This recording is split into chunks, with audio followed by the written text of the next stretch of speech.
It's the name of a famous method. In this method, you set goals for yourself on a daily or weekly. You start to put cross to the days on which you have reached your goal. You make a chain with these crosses and you don't give up. You don't break that chain. But we have a problem.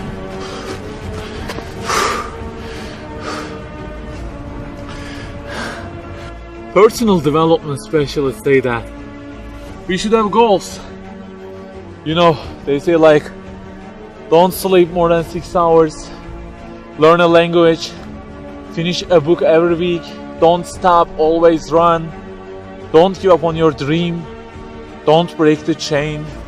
Okay, I don't object to them. I also have a table and put crosses on it every day and go after many goals, no problem. But you know what? They don't talk about the most important part of it.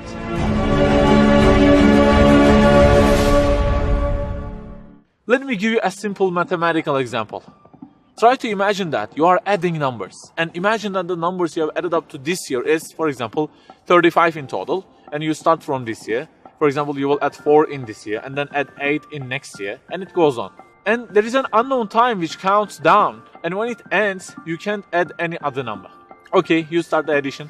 Plus 4, plus 8, plus 7, plus 3. You add ambitiously, you keep adding and adding. Plus 6, plus 5, and okay, they say time is over. Then you realize that you have added the numbers into a giant parenthesis, and there is a zero multiplication at the end of it. It wipes out all the numbers you have added all those years, and the result becomes 0. Of course, you are disappointed. All your efforts have been wiped out by the 0. A regret arises inside of you. You say, I wish I had seen the whole picture at the beginning and realized that 0 and changed it with 1 before I started the addition. I think you got the point. Okay, guys, you may have goals for this year and afterwards. Learning a language, finishing a book every week, increasing your monthly income to $15,000, not sleeping more than 6 hours, etc. But for what? For what do we set goals exactly? Why don't we break the chain? If it is just for a more comfortable or a more respectable life, remember that all this will already be 0 with death. The death will wipe out all of them. The person who knows English will be equal with the one who doesn't know. The one who earns more will be equal with the one who earns less. The one who can reach his goals will be equal with the one who can't. So, if at the end of it, the death will 0 everything, so what is the meaning of adding more numbers with an ambition? It just increases the degree of the disappointment that you will feel. So the logical thing is seeing the whole picture at the beginning. In this life journey, which will end in an unknown time, my first job must be to prevent death from being 0. Well, can I really prevent death from being 0? I mean, since everything will leave my hands and will be lost, is there any other way that would transform them into something eternal?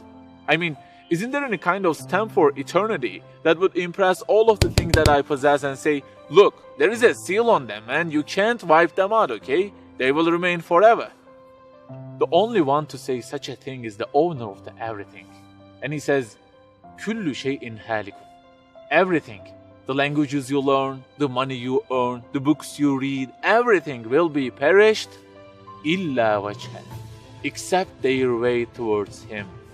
So the creator of our life says, if your intention is towards Allah, if the thing you do is for His acceptance, it won't disappear, it will be transformed into eternity in paradise. So learning a language, finishing a book every week, being rich, everything, if they are towards Him and for His sake, eternity stamp being pressed on them. For example, in this year, I will study English for 10 minutes daily. For what? Because serving Islam in the field of English is so important, and I want to gain acceptance of my Lord with it.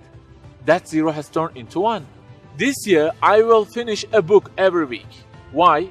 Because this is the way of being a more sophisticated person and serving Islam better, and Allah, who is eternal, will be pleased with it.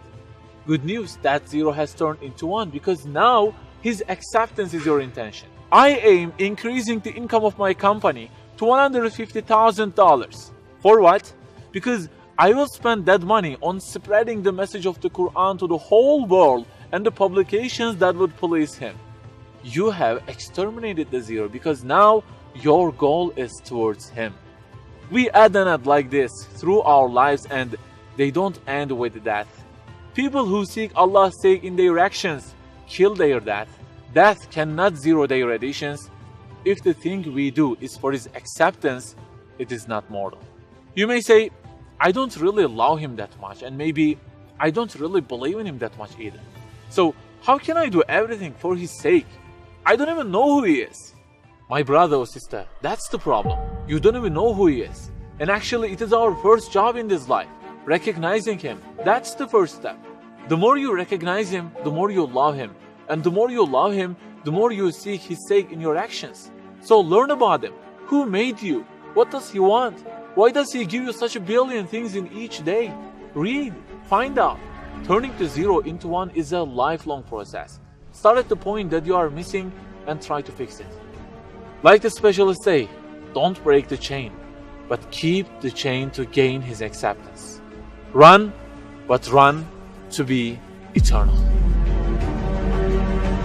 An unknown time counts down, and before starting to add the numbers, the first thing you have to do is to remove that zero.